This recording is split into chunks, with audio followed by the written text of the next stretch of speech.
Cette semaine, l'Espagne a enregistré le plus grand nombre de décès journaliers depuis mars de l'année dernière, quoique ces chiffres sont encore inférieurs à ceux enregistrés au plus fort de la pandémie.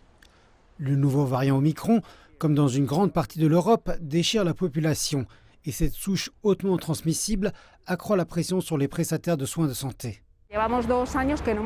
Nous travaillons depuis 2 ans sans aucun repos. Un collègue m'a raconté aujourd'hui qu'il avait demandé un congé il y a plusieurs mois.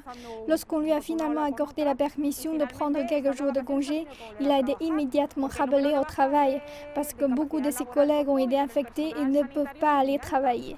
Après la période des fêtes, le nombre d'infections a grimpé en flèche dans toute l'Espagne. Cette semaine, le ministère espagnol de la Santé a signalé le plus grand nombre journalier d'infections au coronavirus depuis mars dernier. Les régions du Nord, comme le Pays Basque et la Catalogne, sont particulièrement touchées. Il y a un peu plus de 6 semaines, le premier cas d'Omicron a été confirmé en Espagne. Depuis, le pays a enregistré des taux d'infection records. Le gouvernement a déclaré qu'il fallait apprendre à vivre avec le virus et a suggéré des plans pour ajuster la façon dont la Covid est mesurée, en privilégiant un système similaire à celui utilisé pour la grippe. Les nouvelles propositions rencontrent des critiques.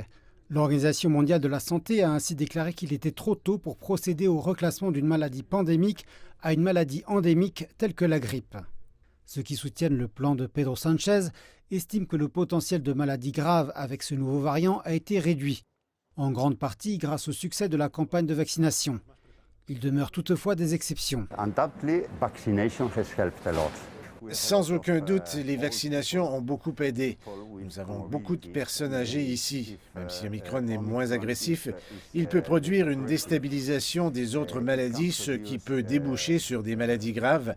Mais le vaccin a permis de faire une grande différence. Les prochaines semaines détermineront à quelle vitesse l'Espagne se remettra de cette 6e vague de la pandémie. Mais son gouvernement espère que le pays, au bout de près de 2 ans, finira par apprendre à vivre avec le virus.